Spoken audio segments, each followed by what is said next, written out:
الحمد لله نحمده ونستعينه ونستغفره ونؤمن به ونتوكل عليه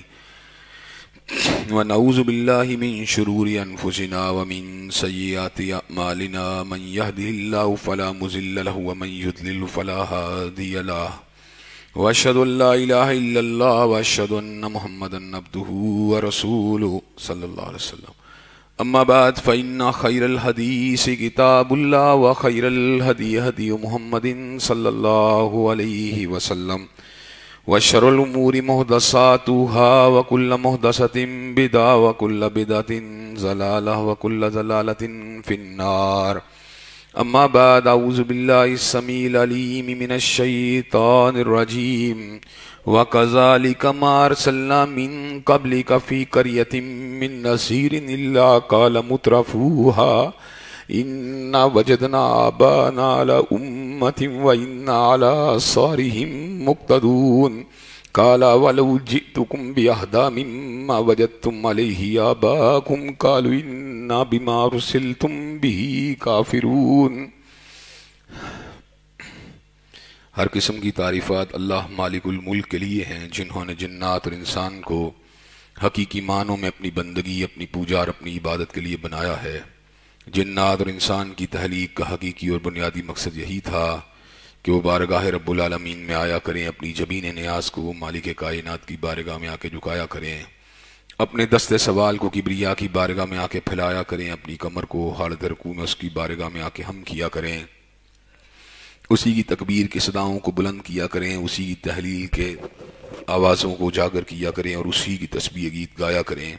چنانچہ ارشاد ہوا وما خلقت الجن والانس الا لیعبدون، اور میں نے نہیں بنایا جنات اور انسان کو مگر اپنی پوجا، اپنی بندگی اور اپنی عبادت کے لیے. حمد و ثنا کے بعد اربھا ربن گنت اور بے شمار درود و سلام ہوں اس ہستی اقدس و مقدس پر کہ جن کا نام نامی اور اسم گرامی محمد کریم صلی اللہ علیہ وآلہ وصحبہ وبارک وسلم ہے. اللہ رب العزت نے امام الہدیٰ، امام کائنات علیہ الصلوۃ والتسلیم کو اہل کائنات کی ہدایت اور ان کی رہنمائی کے لیے مبعوث فرمایا اور آپ کی ذات بابرکات کے ذریعے اہل کائنات کی ہدایت اور ان کی رہنمائی کا خوب بندوبست فرمایا. اللہ رب العزت نے امام الہدیٰ علیہ الصلوۃ والتسلیم کی سیرت طیبہ میں طرح طرح کی خصوصیات کو ودیعت فرما دیا تھا اور گوناگوں قسم کی صفات کو آپ کی ذات اقدس و مقدس کا حصہ بنا دیا تھا. اور ان تمام باتوں سے بڑھ کر یہ کہ میرے آقا کی زندگی میں کوئی صبح ایسی نہیں آئی، کوئی شام اور کوئی رات ایسی نہیں آئی، دکھوں کی کوئی گھڑی اور خوشیوں کا لمحہ ایسا نہیں آیا جب مالک کائنات نے اپنی تائید کو، اپنی نصرت کو اور اپنی حمایت کو آپ کے شامل حال نہ فرمایا ہو. اور ان تمام باتوں سے بڑھ کر یہ کہ رزق رب نے اپنی آخری کتاب حمید کو سید العرب والعجم، امام المتقین والابرار، حضرت اشرف الانبیاء والمرسلین، حضرت امام الاولین والآخرین، حضرت خاتم النبیین جناب محمد کریم صلی اللہ علیہ وسلم کے قلب طاہر میں نازل فرما دیا تھا. یہ کتاب کیا ہے؟ رہتی دنیا تک کے لوگوں کے لیے اللہ تبارک و تعالیٰ کی طرف سے حضرت رسول اللہ صلی اللہ علیہ وسلم کی ذات سے نسبت کے حوالے سے ایک عظیم الشان معجزہ ہے. اور حضرت رسول اللہ صلی اللہ علیہ وسلم کی سچی رسالت کی جتنی بھی شہادتیں ہیں، جتنی بھی گواہیاں ہیں، ان میں سے کوئی گواہی بھی قرآن مجید سے بڑھ کر نہیں ہو سکتی، جس کا ایک ایک لفظ جو ہے وہ اعجاز ہے، ایک ایک لفظ جو ہے روشنی ہے، ایک ایک لفظ جو ہے وہ سچے اور سنہرے موتیوں سے اعلیٰ عرفہ اور مرصع ہے، جس کے ہر ہر لفظ میں حکمت ہے، ہر ہر لفظ میں دانائی ہے، ہر ہر لفظ دلکش ہے، دل ربا ہے، ہر ہر لفظ جو ہے مؤثر ہے اور سینے کے پر اس کے عجیب و غریب قسم کے اثرات ہیں.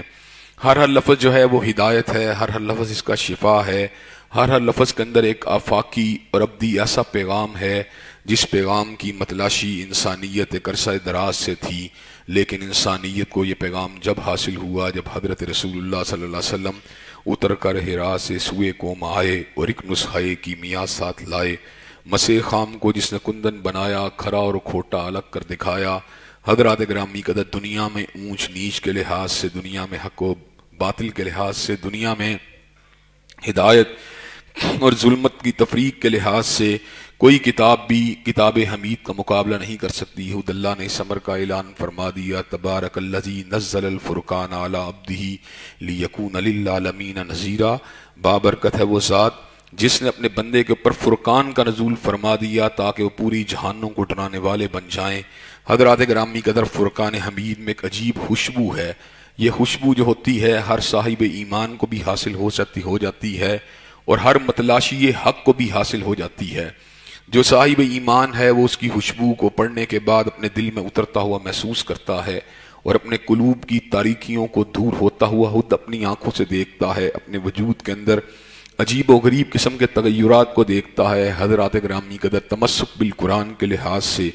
اور اس سے وابستگی کے لحاظ سے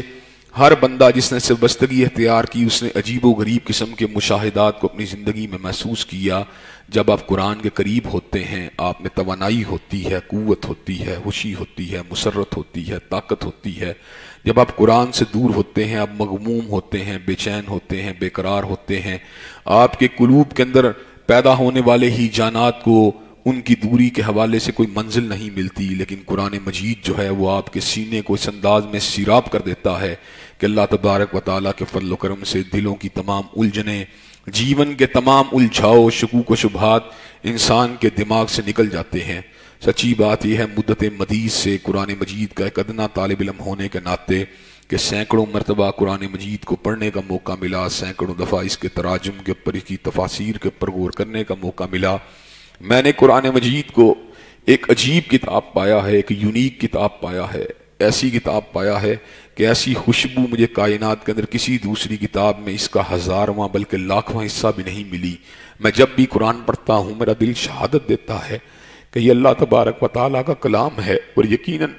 اس کے اندر جو معجزاتی اثرات ہیں وہ حقیقت میں انسانوں کی لکھی ہوئی کسی کتاب میں ہو سکتے ہی نہیں ہیں. ایسے عالم کے اندر پھر میں قرآن مجید کی جب اس آیت کے اوپر غور کرتا ہوں افلا یتدبرون القرآن ام علی قلوب اقفالها کہ لوگ قرآن مجید کے اوپر تدبر کیوں نہیں کرتے، کیا ان کے دلوں کے اوپر قفل لگے ہوئے ہیں؟ حضرات گرامی قدر زنگ آلود دل اور مکفل دل جو ہیں وہ قرآن مجید کی بصیرت کو اور قرآن مجید کی روشنی کو اور قرآن مجید میں موجود پیغام ہدایت کو اخذ کرنے سے قاصر رہتے ہیں. لیکن جو صاحب ایمان ہوتا ہے اور اللہ تبارک و تعالیٰ سے قربت کا متلاشی ہوتا ہے اس کو قرآن مجید کے اندر بہت کچھ ملتا ہے، بہت کچھ ملتا ہے. جتنی مرتبہ آپ اس میں غوطہ زن ہوتے ہیں علم کے، حکمت کے، فہم کے، فراست کے، ایمان کے، توانائی کے، قوت کے، شفا کے نئے سے نئے اثار آپ کی طبیعت کے اوپر مرتب ہوتے ہیں. حضرات گرامی قدر اسی طرح ہم نے اس بات کو بھی محسوس کیا کہ مستشرقین میں سے وہ لوگ کہ جنہوں نے قرآن مجید کو فقط اس نظر سے پڑھنا شروع کیا کہ قرآن مجید کے اوپر تنقید کرنا چاہتے تھے، لیکن ان کے ذہن کے اندر جو الجھاؤ تھا بنیادی طور کے اوپر ایک دوری کی وجہ سے تھا، تشویش جو تھی وہ ایک فاصلے کی وجہ سے تھی،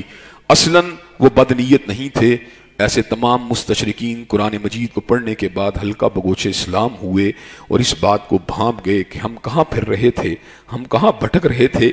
ہم تو منزل سے دور تھے. حضرات گرامی قدر آپ کے سامنے کی بات ہے گیٹ ویلڈرز کا قریبی ساتھی جس نے جب قرآن مجید کو ایک دور کے اندر ایک زہریلی کتاب سے تعبیر کیا تھا. حضرات گرامی قدر لیکن وہی شخص جو تھا جب قرآن مجید کو پڑھتا رہا، اس کی اورات کی ورگردانی کرتا رہا تو اس نے اس موقع کا پری ثمر کا اعلان کر دیا کہ یہ کتاب جو ہے در حقیقت اللہ کی کتاب ہے اور حضرت رسول اللہ صلی اللہ علیہ وسلم اللہ ہی کے رسول ہیں. حضرات گرامی قدر نجاشی شاہ حبشہ نے اس کتاب کی آیات کی تلاوت کو سننے کے بعد یہ بات کہی تھی کہ حضرت عیسیٰ علیہ السلام کا مقام نہ اس کتاب کے اندر بیان کردہ حقائق سے تنکے کے برابر زیادہ ہے کہ نہ تنکے کے برابر کم ہے. حضرات گرامی قدر اس کتاب کی موضوعات جس موضوع کے پر میں غور کرتا ہوں وہ عظیم الشان ہے، وہ باکمال ہے، وہ بے مثال ہے، وہ بے نظیر ہے. لیکن اللہ تبارک و تعالیٰ کی توحید جس افاقی انداز کے اندر، جس ہمہ گیر انداز کے اندر اس کتاب میں چھائی ہوئی نظر آتی ہے، حضرات گرامی قدر انسان کو اپنی بے بسی کا، بے بساطی کا، کمزوری کا احساس اور ادراک پوری شد و مت سے ہونا شروع ہو جاتا ہے. انسان کہتا ہے میری اوقات کیا ہے، میری حیثیت کیا ہے، میری وقت کیا ہے، میں تو ذرہ نچیز ہوں، میرا خالق تو بہت ہی بلند ہے، بہت ہی بلند ہے، بہت ہی بلند ہے. حضرات گرامی قدر اس کے بعد بھی اس کے اندر بیان کردہ حقائق انتہائی مرصع، انتہائی اعلیٰ، انتہائی زبردست انداز کے اندر اس کتاب میں اللہ تعالیٰ نے ایک ایسی ترتیب لفظی اور ترتیب معنوی رکھی ہے اور ایسا اس میں آہنگ رکھا ہے اور ایسا اس کے صوتی اثر ہے کہ سننے والوں کے قلوب پارا پارا ہو جاتے ہیں اور غور کرنے والوں کے دماغ اور اس کے تحیل جو ہوتا ہے وہ دنگ ہو کے رہ جاتا ہے. انسان حیران ہو جاتا ہے کہ ایسے حکمت آموز الفاظ، ایسی بے مثال باتیں حضرات گرامی قدر انہی بے مثال عناوین میں سے ایک عنوان جس کا ذکر میں آپ کے سامنے گزشتہ کئی خطبات جمعہ سے کر رہا ہوں، وہ حضرت رسول اللہ صلی اللہ علیہ وسلم کی سیرت کا بیان، آپ کی عظمت کا بیان، آپ کے باکمال ہونے کا ذکر، آپ کے بے مثال ہونے کا ذکر۔ حضرات گرامی قدر، اور میں نے کئی مرتبہ آپ کے سامنے اس بات کو رکھا ہے کہ دو عناوین ایسے ہیں کہ سچی بات یہ ہے کائنات میں ان کا کوئی بھی حق ادا نہیں کر سکتا۔ ایک اللہ کی توحید ہے اور ایک حضرت رسول اللہ صلی اللہ علیہ وسلم کی رسالت اللہ الخالدہ ہے۔ حضرت رسول اللہ صلی اللہ علیہ وسلم کی رسالت کا بیان علماء نے کیا، اتقیاء نے کیا، سیرت نگاروں نے کیا، مورخین نے کیا، ہر دور کے اندر تاریخ نگاروں نے کیا، سیرت نویسوں نے کیا حضرات گرامی قدر، لیکن حضرت رسول اللہ صلی اللہ علیہ وسلم کی سیرت کا یہ اچھوتا اور منفرد پہلو ہے کہ خود مالک کائنات آپ کی سیرت کا بیان کرتے ہیں، اور جس کی سیرت کا بیان خود اللہ تعالیٰ کرتے ہیں اور یہ بات کہتے ہیں انک لعلی خلق عظیم، کہ آپ خلق عظیم کے مالک ہیں۔ حضرات گرامی قدر، آپ خود سوچ سکتے ہیں ان کی سیرت کتنی اعلیٰ ہوگی، کتنی عرفہ ہوگی، کتنی سچی ہوگی، کتنی صاف ہوگی۔ حضرات گرامی قدر، حضرت رسول اللہ صلی اللہ علیہ وسلم کی سیرت کا بیان، اس سے روحوں کو تازگی ملتی ہے، اس سے روحوں کو توانائی ملتی ہے۔ حضرات گرامی قدر، یہ بات میں نے محسوس کی ہے قرآن مجید کے مطالعے سے بھی اور حقائق کے اوپر غور و فکر کرنے کے ساتھ بھی، کہ جتنا جو بندہ اللہ تبارک و تعالیٰ کے لیے مٹتا ہے، جتنا اللہ تعالیٰ کے لیے انسان کوشش کرتا ہے، اتنا ہی اس کی یاد کے اندر بھی اللہ تبارک و تعالیٰ ایک اثر پیدا کر دیتے ہیں۔ ہم نے جب بھی کبھی مجاہدین کا ذکر کیا، جب بھی کبھی علماء حق کا ذکر کیا، جب بھی کبھی ائمہ دین کا ذکر کیا، ہم نے اپنی روحوں کے اوپر ایک عجیب قسم کے اثرات کو محسوس کیا۔ لیکن حضرات گرامی قدر، ان تمام آثار سے بڑھ کر جب بھی کبھی ہم نے سید الاولین والآخرین کا ذکر کیا، جب بھی کبھی ہم نے امام المتقین والابرار کا ذکر کیا، جب بھی کبھی ہم نے حضرت اشرف الانبیاء والمرسلین کا ذکر کیا، ہماری روحوں نے شہادت دی کہ یہ اس کا ذکر ہے جو کائنات کے اندر سب سے اعلیٰ ہے، سب سے عرفہ ہے۔ جمی مخلوقات میں سے کوئی مخلوق بھی اس کی عظمت کا مقابلہ نہیں کر سکتی، اس کی رفت، اس کی شان، اس کی جلالت اور اس کی عظمت کا مقابلہ نہیں کر سکتی۔ حضرات گرامی قدر، حضرت رسول اللہ صلی اللہ علیہ وسلم کی ذات اقدس کے حوالے سے محبتوں کا، عقیدتوں کا، احترام کا اور آپ کی نسبت کے ساتھ جو اپنی ایک وابستگی ہے، اس کا اظہار مختلف خطبات جمعہ کے اندر جاری و ساری ہے۔ حضرات گرامی قدر، دل کی ایک تمنا ہے اور آرزو ہے اللہ تبارک و تعالیٰ کے فضل و کرم سے جب توحید کا کلمہ رسالت کے جملے کے ساتھ جڑتا ہے تو حضرات گرامی قدر ایمان جو ہوتا ہے اس کا ابلاغ اپنی انتہا کے اوپر پہنچ جاتا ہے۔ اور حضرات گرامی قدر، ہر شخص کی یہ تمنا ہونی چاہیے اور ہر شخص کی یہ خواہش ہونی چاہیے کہ میری زندگی کے آخری الفاظ کلمہ طیبہ کی شکل کے اندر میری زبان سے نکلیں کہ میں اللہ کی وحدانیت کی شہادت دیتا ہوا اور پیغمبر زمان حضرت محمد کریم صلی اللہ علیہ وسلم کی رسالت اللہ الخالدہ کی شہادت دیتا ہوا اس دنیا فانی سے کوچ کر جاؤں، تو میری سیئات کے اوپر اور میری کوتاہیوں کے اوپر اور میری کمزوریوں کے اوپر اللہ تبارک و تعالیٰ جو ہے حرف غلط کی طرح ان کے اوپر جو ہے قلم کو چلا دیں گے۔ حضرات گرامی قدر، اور یہ بات کئی مرتبہ انسان کو حیرانی کے اندر، استعجاب کے اندر اور ایک دھنگ کرنے والے ایک حقائق جب سامنے آتے ہیں، انسان پریشان بھی ہو جاتا ہے اور اللہ تبارک و تعالیٰ سے عافیت کا اور توفیق کا طلبگار بھی ہو جاتا ہے کہ جب ڈاکٹر اس بات کو بتاتے ہیں کہ میڈیکل وارڈوں کے اندر مرنے والے سینکڑوں ہزاروں مریضوں کے اندر سے کوئی اکا دکا مریض ایسے فوت ہوتے ہیں جو کلمہ طیبہ کو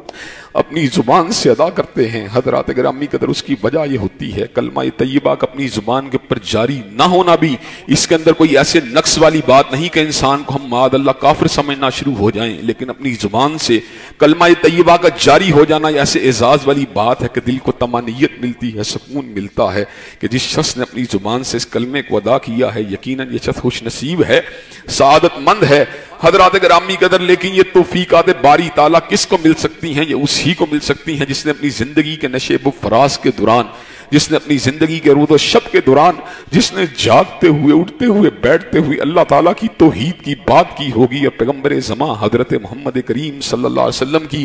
رسالت کی بات کی ہوگی۔ حضرات گرامی قدر، انسان کے جو اقوال ہوتے ہیں، جو افعال ہوتے ہیں، اس کے تخیلات کے اوپر حتیٰ کہ اس کے خوابوں تک بھی اثر انداز ہوتے ہیں۔ حضرات، جو ہر وقت بندہ پیسے کے پیچھے دوڑتا ہے وہ خوابوں کے اندر بھی پیسے کی خواب دیکھتا ہے، پیسے کی طلب کی خواب دیکھتا ہے، پیسے کے سراب کے پیچھے دوڑ رہا ہوتا ہے۔ اس کے مد مقابل جو بندہ سازشی ذہن کا ہوتا ہے، لڑائی جھگڑے والے ذہن کا ہوتا ہے، دنگا فساد کے ذہن کا ہوتا ہے، اس کی خوابوں کے اندر بھی وہی دنگا فساد، وہی الجھاؤ، تخیلات کے اندر بھی وہی الجھاؤ جاری و ساری رہتے ہیں۔ اور اس کے مد مقابل قرآن مجید کا قاری، حضرت رسول اللہ کی ذات اقدس پہ درود بھیجنے والا اور آپ سے محبت اور آپ کی ورفتگی کے اندر ڈوبے رہنے والا، اس کے تخیلات کے اندر بھی اسی چیز کی حکومت ہوتی ہے، حتیٰ کہ جب وہ خوابوں کے اندر بھی لیٹتا ہے تو اس کی زبان کے پر قرآن مجید کی آیات کا اجرا اور حضرت رسول اللہ صلی اللہ علیہ وسلم کی سیرت کا بیان اللہ تبارک و تعالیٰ کی طرف سے جاری ہو جاتا ہے۔ یہ وہ تخیل کا انہماک اور تخیل کا ارتکاز پھر انسان کو اس سطح کے پر بھی لے جاتا ہے کہ جب بھی اس کے ہوش گم ہوتے ہیں یا اس کی زندگی کے اندر کوئی اچانک یکا یک واقعہ رونما ہوتا ہے، اس کی زبان کے اوپر اچانک اللہ تبارک و تعالیٰ کا نام ابھر آتا ہے۔ چنانچہ جو اللہ والے ہوتے ہیں یا اللہ سے پیار کرنے والے ہوتے ہیں، جب کسی حادثے کے قریب ہوتے ہیں تو فوراً سے پہلے اللہ اکبر انا للہ کی آوازیں ان کی زبان کے اوپر از حد جاری ہو جاتی ہیں۔ حضرات گرامی قدر، جب زلزلہ آتا ہے کئی لوگ ہا کی آواز کے ساتھ، کئی ہو کی آواز کے ساتھ، کئی چکراتے ہوئے، کوئی دوڑتے ہوئے باہر کو بھاگتے ہیں، اور کئی ایسے اللہ کے ولی ہوتے ہیں ایسے عالم کے اندر بھی اللہ اکبر انا للہ اللہ اکبر کی صداؤں کو بلند کرتے ہوئے میدان کی طرف نکل آتے ہیں۔ یہ تخیل کے اندر جو ارتکاز ہے، یہ ہر حادثے کے موقع پر، ہر خوشی کے موقع کے پر انسان کا ساتھ نہیں چھوڑتا۔ اسی وجہ سے اللہ تبارک و تعالیٰ نے قرآن مجید میں عقل والوں کی یہ نشانی بتلائی ہے کہ ان فی خلق السماوات والارض واختلاف اللیل والنہار لآیات لأولی الالباب، بے شک زمین و آسمان کی تخلیق میں اور رات اور دن کے آنے جانے میں نشانیاں ہیں عقل والوں کے لیے۔ الذین یذکرون اللہ قیاما وقعودا وعلی جنوبہم، کہ ایسے لوگ وہ ہوتے ہیں جو اٹھتے بیٹھتے اپنے پہلوؤں کے پر اللہ کو یاد کرتے ہیں۔ اور ان کا دوسرا طرز عمل کیا ہوتا ہے؟ الذین یذکرون اللہ قیاما وقعودا وعلی جنوبہم ویتفکرون فی خلق السماوات والارض، اور وہ کائنات میں کھوج لگاتے رہتے ہیں، کائنات کو صرف اس کی ظاہری حیثیت میں نہیں دیکھتے بلکہ اس کے خالق کو، اس کے مالک کو، اس کے رازق کو پہچاننے کی کوشش کرتے ہیں۔ ہر چیز کے پر غور کرنے کے بعد، سبزے پتے کے سبزی پہ غور کرنے کے بعد، پہاڑوں کی سرمئی رنگت پہ غور کرنے کے بعد، بہتے ہوئے سمندروں کے پر غور کرنے کے بعد، دریاؤں کی روانی پہ غور کرنے کے بعد، اور بلند و بالا آسمان کے پر غور کرنے کے بعد پہچان جاتے ہیں کہ اللہ بہت ہی بڑا ہے، اللہ بہت ہی بڑا ہے، اللہ بہت ہی بڑا ہے۔ پھر ان کی زبانوں کے پر الفاظ نکلتے ہیں، ربنا ما خلقت ھذا باطلا سبحانک فقنا عذاب النار، اے ہمارے پروردگار تو نے جو کچھ بھی بنایا ہے باطل نہیں بنایا، تیری ذات پاک ہے، ہمیں تو آگ کے عذاب سے بچا لینا۔ اللہ تبارک و تعالیٰ آگ کا عذاب ہم اس کو سہنے کی پوزیشن میں نہیں، لیکن حضرات گرامی کے اندر بچنے کے لیے بھی کوئی راستہ ہونا چاہیے، سبیل ہونی چاہیے، اس کے لیے بھی کوئی جد و جہد ہونی چاہیے۔ یقیناً اعمال میں وہ قوت موجود نہیں کہ تنہا اعمال جو ہیں وہ ساری کی ساری خلیج کو پاٹ سکیں، لیکن اعمال کے اندر ایک ایسا اثر موجود ہے کہ وہ رحمت الہی کو متوجہ کرتے ہیں، وہ رحمت الہی کو اپنی طرف جو ہے مائل کرتے ہیں۔ اعمال کے اندر اتنی گریوٹی موجود نہیں کہ وہ تنہا اپنی حیثیت اور حقیقت کے اندر رحمت باری تعالیٰ کے حقدار بننے کے انسان کو قابل بنا دیں، لیکن اعمال کے اندر ایک ایسا رنگ موجود ہوتا ہے کہ وہ اللہ تبارک و تعالیٰ کی رحمت کے حصول کو جو ہیں اس کے امکانات کو بڑھا دیتے ہیں۔ چنانچہ اگر انسان فقط اعمال کے اوپر انحصار کرنا چاہے تو ساری زندگی کے سجدوں کے بعد بھی فقط ایک آنکھ کی نعمت کا شکریہ ادا نہیں کر سکتا، لیکن انہی اعمال کے اندر اللہ نے ایک ایسا رنگ پیدا کیا ہے کہ اللہ تبارک و تعالیٰ اپنے فضل خاص سے ان کے اندر ایک ایسی گریوٹی کو پیدا کرتے ہیں کہ ان کو 10 سے ضرب دے کر پھر خلوص کے ساتھ ان کو ملٹی پلائی کر کے ان کے حجم کو، ان کے وزن کو بہت ہی بڑھا دیتے ہیں۔ اتنا بڑھاتے ہیں کہ کئی مرتبہ ایک کھجور کے دانے کو بھی اللہ تبارک و تعالیٰ پہاڑوں کے برابر وزنی کر دیتے ہیں۔ حضرات گرامی قدر، ان اعمال کی حقیقت کو پانپنے کے بعد حضرات گرامی قدر انسان جو ہوتا ہے اس بات کے اوپر مستعد ہو جاتا ہے کہ اس کو حقیقت میں اچھے اعمال کا راغب ہونا چاہیے، اور حضرات گرامی قدر اچھے اعمال کا آغاز جو ہوتا ہے وہ توحید باری تعالیٰ سے ہوتا ہے، اور توحید باری تعالیٰ کے بعد حضرت رسول اقدس کی ذات اقدس جو ہے اس کا تعارف کو حاصل کرنا، ان کے ساتھ ایک لگاوٹ کو حاصل کرنا، عقیدت کو پیدا کرنا، وابستگی کو پیدا کرنا، ان کی اطاعت کو، ان کی محبت کو اپنے دل میں جگہ دینا، یہ انسان کے لیے انتہائی عروج کی بات ہے، انتہائی کمال کی بات ہے۔ حضرات گرامی قدر، اللہ تبارک و تعالیٰ تو لا شریک لہ ہیں، لیس کمثلہ شیء ہیں، اس لیے ان کے آثار کو فالو کرنا یہ انسانوں کے لیے محال تھا، ممکن ہی نہیں تھا۔ اللہ تبارک و تعالیٰ کی تابعداری کو کرنا ممکن تھا، اللہ کی اطاعت کو کرنا ممکن تھا، لیکن ایک ماڈل کا ہونا، ماڈل تو انسانوں کی ذات میں سے ہو سکتا تھا۔ چنانچہ اللہ نے سید البشر کو پیدا کیا، فخر انسانیت کو پیدا کیا، مرکز محبت کو پیدا کیا، امام الاولین والآخرین کو پیدا کیا، سید الاولین والآخرین کو پیدا کیا، اشرف الانبیاء والمرسلین کو پیدا کیا، سراپا حسن کو پیدا کیا، سراپا جمال کو پیدا کیا، سراپا محبت کو پیدا کیا، سراپا شجاعت کو پیدا کیا، سراپا صداقت کو پیدا کیا، سراپا عزم کو پیدا کیا، سراپا استقامت کو پیدا کیا، حضرات گرامی قدر منبع کمالات کو پیدا کیا، منبع حسن و جمال کو پیدا کیا، منبع شجاعت کو پیدا کیا، منبع دیانت کو پیدا کیا، منبع سخاوت کو پیدا کیا، منبع کمالات کو پیدا کیا، حضرات گرامی قدر باطنی حسن کے ایک کامل اکمل وجود کو پیدا کیا، حسن ظاہر کے ایک انتہا کو پیدا کیا، حضرت رسول اللہ کی ذات کے اندر جمی باطنی اور ظاہری کمالات کو ودیت فرما دیا اور ان کی ذات قدس کو ہمارے لیے اسوہ کامل بنا دیا۔ حضرات گرامی قدر رہتی دنیا تک حضور جیسا نہ کوئی آ سکتا ہے، نہ کوئی آیا ہے، نہ آپ سے پہلے کوئی آپ جیسا آیا تھا، نہ آپ کے بعد کوئی آپ جیسا آ سکتا ہے۔ مادت الدہور وما اتینا بمثلہ ولقد آتا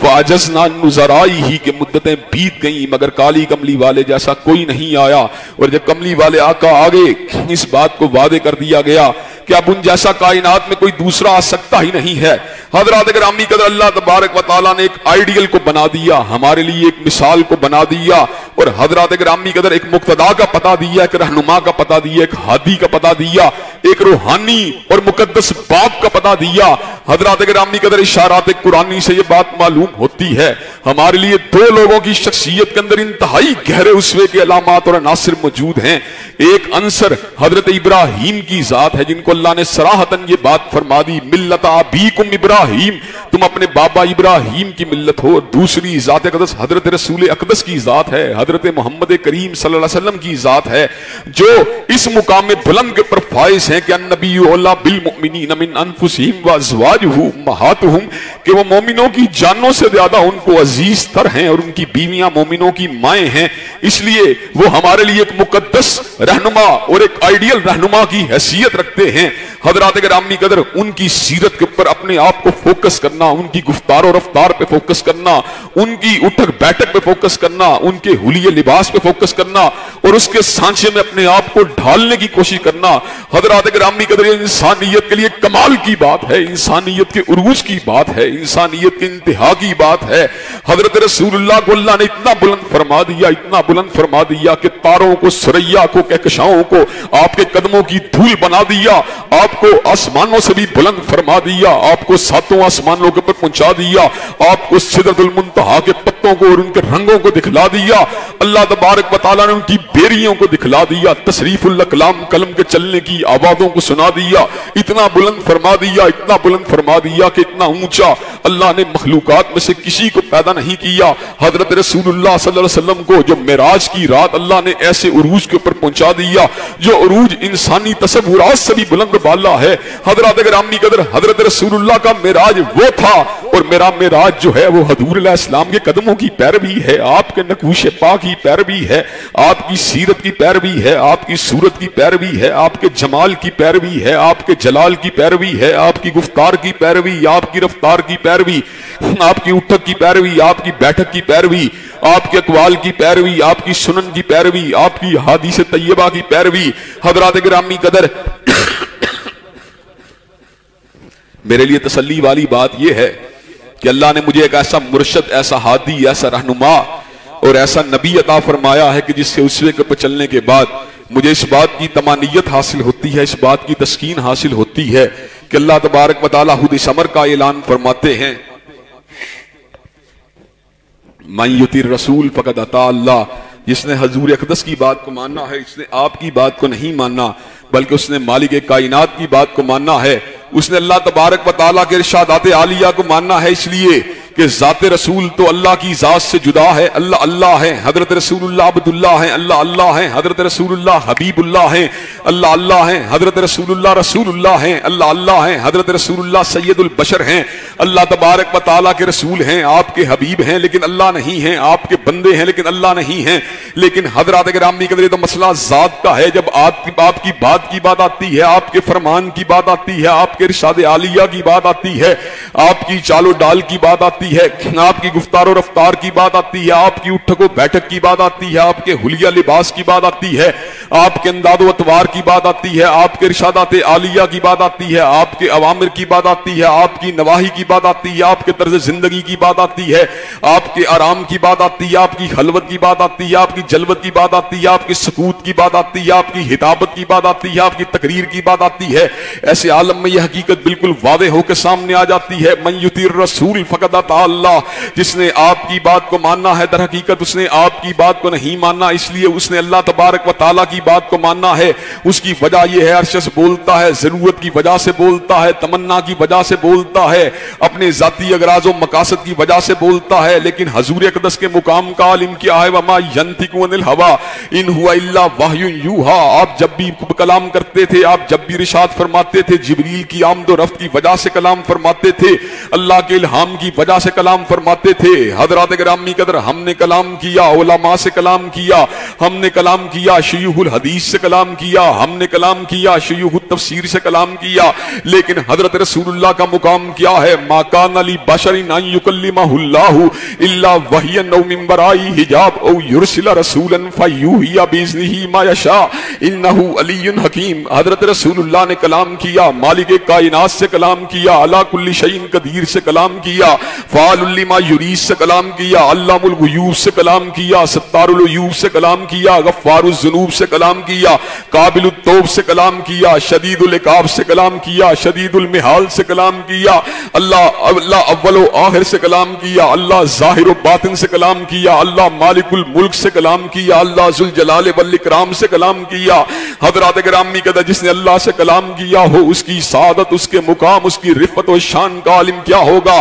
حضرات گرامی قدر اس لیے ہم اپنے دعوے کے اندر بالکل حق بجانب ہیں۔ ہمالیہ کے پہاڑوں سے زیادہ بلند اگر کسی کے اقوال ہیں اور فولاد کی دیواروں سے زیادہ مضبوط کسی کے اقوال ہیں تو وہ حضرت رسول اللہ کے اقوال ہیں۔ کائنات میں ہر شخص کے قول کو جو ہے اس میں ٹھیس کے امکانات موجود ہیں، اس میں ضعف کے امکانات موجود ہیں، اس میں غلطی خطا کے امکانات موجود ہیں، لیکن حضرت اقدس کی بات جو ہے وہ فولاد سے زیادہ مضبوط ہے۔ حضور اقدس کی بات جو ہے وہ ہمالیہ سے بھی زیادہ بلند ہے۔ حضرات گرامی قدر کائنات میں ہر شخص کی بات کے اوپر شک و شبہ، ریب و تردد اور اختلاف کا اظہار کرنے والا شخص، دلیل کی روشنی میں اس سے اختلاف کرنے والا شخص دائرہ اسلام سے باہر نہیں ہو سکتا۔ جس نے سیدنا ابو حنیفہ کسی بات سے اختلاف کیا، دلیل کی روشنی میں اختلاف کیا، وہ مسلمان ہے۔ جس نے حضرت امام شافعی کسی فتوے سے اختلاف کیا، دلیل کی روشنی سے اختلاف کیا، وہ بھی مسلمان ہے۔ جس نے حضرت احمد ابن حنبل رحمۃ اللہ علیہ کی کسی بات سے اختلاف کیا، ادب کے دائرے میں رہتے ہوئے دلیل کے ساتھ اختلاف کیا، وہ بھی مسلمان ہے۔ جس نے امام مالک سے اختلاف کیا، پورے ادب آداب کے ساتھ اختلاف کیا، ادلہ دلائل کے ساتھ اختلاف کیا، براہین کے ساتھ اختلاف کیا، وہ بھی مسلمان ہے۔ لیکن کائنات کی واحد ہستی جس سے اختلاف کرنے والا دائرہ اسلام سے خارج ہے، جس سے اختلاف کرنے والا ایمان سے باہر ہے، وہ حضرت رسول اقدس کی ذات ہے۔ اللہ نے اس امر کا اعلان فرما دیا، فلا وربک لا یؤمنون حتی یحکموک فیما شجر بینہم ثم لا یجدوا فی انفسہم حرجا مما قضیت ویسلموا تسلیما۔ اللہ نے اس امر کا اعلان فرما دیا، مجھ کو میری ربوبیت کی قسم ہے وہ لوگ مومن نہیں ہو سکتے جو آپ کے فیصلوں کو اپنے تنازعات میں حرف آخر نہیں مانتے، جو آپ کی حدیث کو اٹل آئین اور قانون نہیں مانتے، جو آپ کے ارشادات عالیہ کو اپنے تنازعات کے اندر فیصلہ کن ارشاد نہیں مانتے، جو آپ کی ججمنٹ کو، آپ کی رولنگ کو، آپ کے ورڈکٹ کو آخری رولنگ نہیں مانتے، آخری ججمنٹ نہیں مانتے، وہ لوگ مومن نہیں ہو سکتے۔ اور کہا ایمان اسی کے اوپر مکمل نہیں ہوتا، جو آپ کی بات کو حرف آخر مانے وہی مومن و مسلمان ہے، جو آپ کی بات کو حرف و آخر مانے وہی مومن ہے, وہی مسلمان ہے. لیکن اسی کے پر بات مکمل نہیں ہوتی. جو آپ کی بات کو ماننے کے بعد دل میں تنگی کو محسوس کرتا ہے, جو آپ کی بات کو ماننے کے بعد دل میں کراہت کو محسوس کرتا ہے, جو آپ کی بات کو ماننے کے بعد دل میں گھٹن کو محسوس کرتا ہے, جو آپ کی بات کو ماننے کے بعد دل میں انقباض کو محسوس کرتا ہے, جو آپ کی بات کو ماننے کے بعد چونکہ چنانچہ ادھر ادھر کی بات کرتا ہے, وہ بھی مومن نہیں ہو سکتا. مومن و مسلمان کی شان فقط فرمان رسول کے سامنے گردن کو جھکانا نہیں ہے, بلکہ مومن و مسلمان کی شان پورے کشادہ دلی کے ساتھ, پورے شرح صدر کے ساتھ, پورے وقار کے ساتھ, پورے کھلے دل کے ساتھ, پورے شرح اپنے یقین, پورے شرح صدر, پورے یقین کے ساتھ آپ کی بات کو تسلیم کرنے والا مومن و مسلمان ہے. حضرات گرامی قدر, ہمیں اس بات کے پر غور کرنے کی ضرورت ہے. ہم کہاں پہ کھڑے ہیں, ہم کہاں پہ جا رہے ہیں, ہمارا راستہ کیا ہے, ہماری منزل کیا ہے, ہمارا منہج کیا ہے. حضرات گرامی قدر, ابھی تو ہم پہلی سٹیج کے اوپر بھی نہیں کھڑے, ابھی دوسری سٹیج کی بات تو اس وقت آئے گی جب ہم آپ کی ہر بات کو تسلیم کریں گے. حضرات گرامی قدر, ابھی تو میرا حلیہ بھی آپ کے حلیے کے مطابق نہیں, ابھی تو میرا لباس بھی آپ کے لباس کے مطابق نہیں, ابھی تو میرا گھریلو ماحول بھی آپ کے گھریلو ماحول کے مطابق نہیں, ابھی تو میری تجارت بھی آپ کی تجارت کے مطابق نہیں, ابھی تو میری سیاست بھی آپ کی سیاست کے مطابق نہیں, ابھی تو میرا کاروبار بھی آپ کے کاروبار کے مطابق نہیں, ابھی تو میری تہذیب بھی آپ کی تہذیب کے مطابق نہیں, ابھی تو میرا تمدن بھی آپ کے تمدن کے مطابق نہیں. حضرات گرامی قدر, جب میرا پورا کا پورا ظاہر جو ہے, میرا پورا کا پورا باطن جو ہے آپ کے ساتھ ہم آہنگ ہو جائے گا, پھر رضا کی بات ہوگی, پھر تسلیم کی بات ہوگی, پھر کشادہ دلی کی بات ہوگی. ابھی تو میں اپنے وجود پہ جھانکتا ہوں, مجھے اس میں 100 کمیاں نظر آتی ہیں. حضرات گرامی قدر, میں کب کامل ہوں گا, میں کب اپنے عروج کے پر پہنچوں گا, میں تب اپنے عروج پہ پہنچوں گا جب میرے نقش قدم جو ہیں, جب میرے قدم جو ہیں حضور کے نقوش پاک پر آ جائیں گے. حضرات گرامی قدر, حضرت رسول اللہ کے نقش قدم پر چلنے والا بندہ اپنی معراج کو پہنچ جائے گا, اپنی عروج کے پر پہنچ جائے گا, اپنی انتہا کے پر پہنچ جائے گا. حضرات گرامی قدر, میری انتہا کیا ہے؟ آپ کی انتہا جو ہے وہ 7واں آسمان ہے, اور میری انتہا جو ہے وہ آپ کے نالین مبارک کا کنارہ ہے. میری انتہا جو ہے وہ آپ کے قدمین شریفین ہیں. میری انتہا جو ہے وہ آپ کی چال و ڈھال ہے. اگر میں نے انتہا کو حاصل کرنا ہے, میں نے عروج کو حاصل کرنا ہے, تو مجھے سید الاولین والآخرین کے نقش قدم پہ چلنا پڑے گا, وگرنہ مجھے عروج نہیں مل سکتا, وگرنہ مجھے منزل نہیں مل سکتی, وگرنہ مجھے اللہ تبارک و تعالیٰ کی رحمتیں نہیں مل سکتی. حضرات گرامی قدر, اس کے ساتھ ساتھ ان اسباب کی تحلیل کی بات بھی شروع کی. میں نے شروع کی تھی جن اسباب کو عبور کرنے کے بعد ہی انسان جو ہے وہ حضرت رسول اللہ صلی اللہ علیہ وسلم کا صحیح معنوں میں متبع بن سکتا ہے, صحیح معنوں میں آپ کا پیروکار بن سکتا ہے. حضرات گرامی قدر, ان نکات میں سے بھی ایک دو نکات آج آپ حضرات کے گوش گزار کرنا میں ضروری سمجھتا ہوں. پہلا نکتہ جو حضرت رسول اللہ صلی اللہ علیہ وسلم کی اتباع کے راستے میں حائل ہے, حضرات گرامی قدر, وہ نکتہ یہ ہے کہ لوگ اپنے آبا کی بات کو ماننے کے بعد آپ کی بات کو سنتے ہوئے بھی کوئی تعویل, کوئی اس کے اندر چونکہ چنانچہ کر کے آپ کے فرامین کی اتباع سے جو ہے وہ تھوڑا سا ڈیویٹ کرنے کی کوشش کرتے ہیں, کوئی زیادہ کرتے ہیں, کوئی کم کرتے ہیں, لیکن اپنے آبا کی بات کو آرام سے چھوڑنے کے پر آمادہ و تیار نہیں ہوتے. اللہ تبارک و تعالیٰ نے اس روحانی مرض کا ذکر قرآن مجید میں بڑے ہی